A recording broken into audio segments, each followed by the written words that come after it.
TikTok төлеген ақшаны қалай біз өзіміздің кәсібімізге шығарамыз? PayPal деген программа бар. Бұл бойынша өзіңізге қазақстандық PayPal ашасыз. Қазақстанда PayPal ешқандай запретке қойылмағандықтан бізге оңайырақ, өте оңай ашылатын болады. Ашыққаннан кейін онда сіз өзіңіздің Каспи картаңызды немесе шотыңызды тіркейсіз.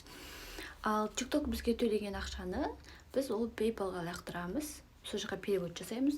PayPal-дан сразу өзіңіздің Каспиіңізге жіберіп қарай қолдана бересіз. Теперь екінші сұрақ, примерно қанша ақша табуға болады.